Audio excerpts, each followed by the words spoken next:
Alors aujourd'hui, je vais vous lire la suite de la vidéo. Vous vous souvenez quand je vous ai parlé de ce que je pensais du monde actuel? Et ça, c'est ici, c'est la seconde partie. Jusque dans les années 50, l'immigration en Europe était relativement faible.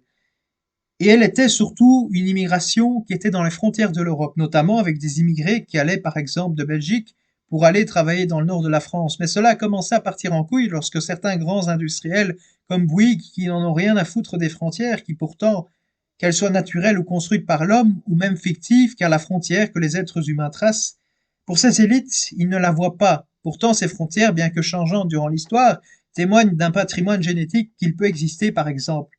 Même en Belgique, à l'époque, qui n'existait pas encore, et qui était constituée de différentes principautés et de duchés, il y avait une culture commune, entre guillemets.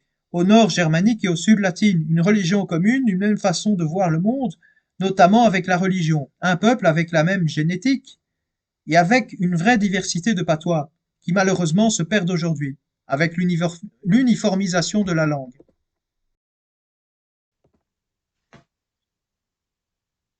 Avec l'uniformisation de la langue, que cela soit à cause de la TV, des gens qui ne transmettent plus les traditions de leurs ancêtres en allant dans les villes, au lieu des villages. Même villages dont depuis des centaines d'années une famille y a vécu. C'est une immigration de travail que les gens font chaque matin en se rendant au travail.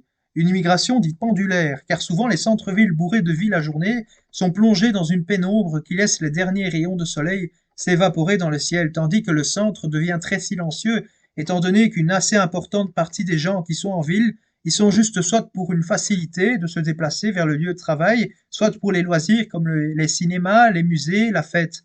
Généralement, lorsqu'on est jeune, on a tendance à préférer la ville que la campagne, mais la ville comporte aussi beaucoup d'inconvénients, comme avec le plus fort, avec un plus fort taux de criminalité que dans la campagne.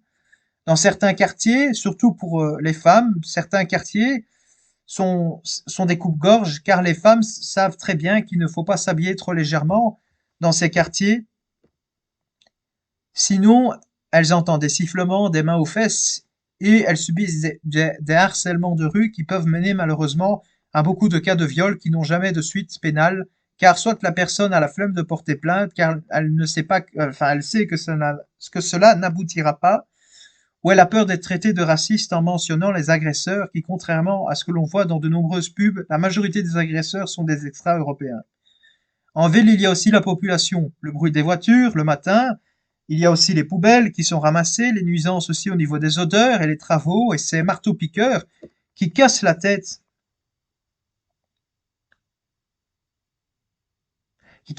à longueur de journée. La campagne est très paisible, même s'il n'y a rien à faire. Malheureusement, la désertification des campagnes, notamment en France, en Belgique, c'est moins le cas, car la population en Belgique est l'une des plus concentrées au kilomètre carré d'Europe. En Europe, et donc c'est très rare de trouver des endroits où il n'y a aucun signe de vie. Par contre, en France, souvent, des villages sont privés de stations de train, de bus, de moyens de transport qui sont si indispensables de même que les hôpitaux. Cela témoigne d'un rift qui s'est créé entre les élites des grandes villes, qui sont majoritairement de gauche, car les villes sont cosmopolites et les gens immigrés votent pour des gauchistes, ce qui est normal, car ils ne voteront pas pour des gens qui voudront les renvoyer dans leur pays. C'est pour cela qu'à terme, c'est inévitable qu'un jour en France, il y aura un Mélenchon ou un autre candidat d'extrême gauche qui pourra arriver à la tête de l'État.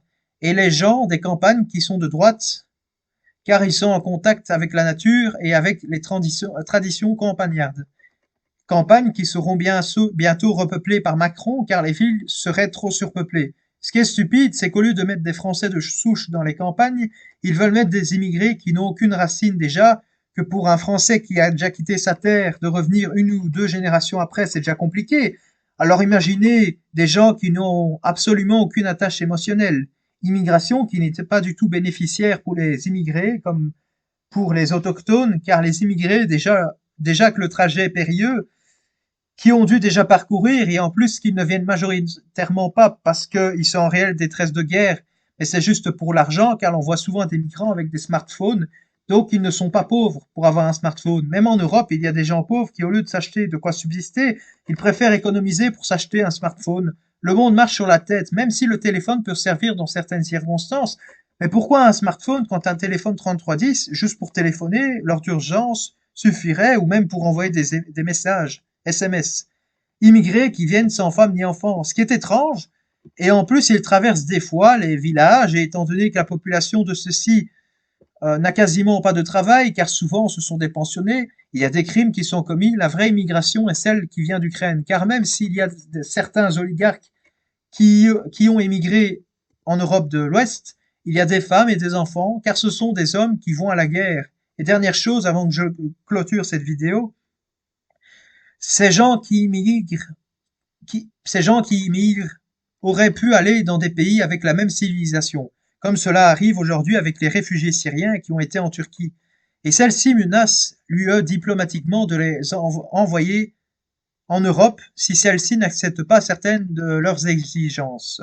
Turquie qui a accepté 2 millions de Syriens immigrés qui sont déracinés de leurs ancêtres, ce qui est étrange quand on sait que ces gens-là, même s'ils votent très à gauche, sont très nationalistes. Donc la remigration leur permettra de se réenraciner. Finalement, le dernier problème, c'est que déjà que les gens galèrent à trouver des jobs, alors en plus s'ils viennent et que ceux-ci bénéficient de Airbnb, que certains sans-abri français de souche rêveraient d'y habiter, ces gens, sans y avoir contribué à la France, y bénéficient. Bref, les gauchistes, qui sont pour la plupart des malades mentaux, même s'ils nous traitent de droitardés, ce qui est une ânerie car l'on ne fonde pas totalement notre discours sur les émotions mais sur le réel et les faits, qui sont avec nous. Pour finir, j'ajouterai que la Pologne et l'Europe de l'Est en général, qui fut un endroit sûr car c'était généralement bien préservé de par l'homogénéité culturelle de leur peuple, qui bizarrement fut protégé par le rideau de fer du côté socialiste gauchiste. Bref, le gauchisme a beaucoup changé le monde, mais maintenant il commence aussi à changer la Pologne, dont les frontières étaient délimitées par des barbelés, et la Biélorussie mettait la pression sur son gouvernement pour que les migrants n'arrivent pas. Et les militaires étaient prêts à faire feu sur les migrants. Mais aujourd'hui, à cause du taux de fécondité qui est faible, le président de la Pologne a décidé qu'au lieu de faire venir des immigrés blancs catholiques ou orthodoxes venant même d'Amérique, il ferait venir des immigrés venant d'Asie centrale musulmans. Quelle bonne idée! Pourquoi ce genre d'immigration et pas l'autre? Le mystère reste entier. En tout cas, la Pologne n'a toujours pas tiré des leçons de son histoire. Elle a disparu 2 fois, en 1795 et en 1939. Mais cette fois-ci, malheureusement, avec le grand remplacement, elle risque de disparaître pour de bon. L'Occident en entier à la fin du XXIe siècle, si nous ne faisons rien pour arrêter ce remplacement de population, l'Occident va disparaître. Je vous souhaite une très bonne journée, j'espère que vous avez apprécié la vidéo. Très bonne soirée à vous.